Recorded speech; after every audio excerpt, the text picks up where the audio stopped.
so much of my career began because of where I came from. In Canada, there is a lot of nature, and what I think I needed to understand before I could make the work I did for the last 40 years is what nature kind of means. And so being in the forest, even from when a very young boy, I used to play in the forest, and I used to go mushroom hunting with my father, and I used to go fishing, and in Canada we have a lot of nature.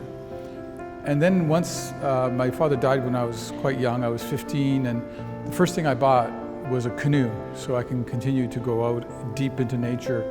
And I think there's something important for that experience because it showed me what the planet is supposed to be without us around. That when we're not there, this is what happens. And I think that was an important lesson because without that lesson and seeing it firsthand as a young boy, I don't know if I'd ever go and say, well, what are we as humans doing that's changing that? That's pushing that natural world further and further away from us.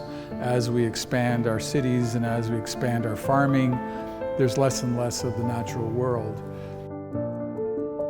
The image behind us is a beautiful living reef in Indonesia, filmed underwater, with all of its fantastic color and vibrancy. And this is included in a way to show what is lost when biodiversity is compromised. Extinction is one of the big markers of the Anthropocene, and species of all kinds are under threat and going extinct at alarming rates.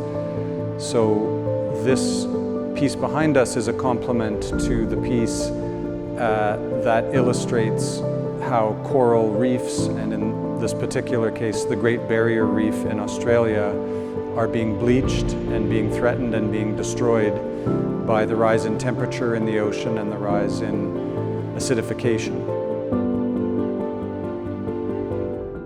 I have to say it was extinction that was the most powerful subject for me. At first, we were sort of thinking this is a very depressing subject. This is something that, we're looking at all of this destruction, we're looking at human impact on the earth. Where's the message of hope? And I remember there was one woman who was the mother of this species called the mountain chicken frog, basically a species that is endangered that comes from Central America and the Caribbean. And these frogs are almost extinct in the wild. And she has spent 2 years nurturing and growing these frogs from babies to adulthood in this special place at the London Zoo. And eventually those mountain chicken frogs will be taken back into the Caribbean, they'll be put into the wild environment, they'll be in tents so that they're safe and they'll be out in the day, and then they'll come back and eventually they'll be reintroduced into the wild.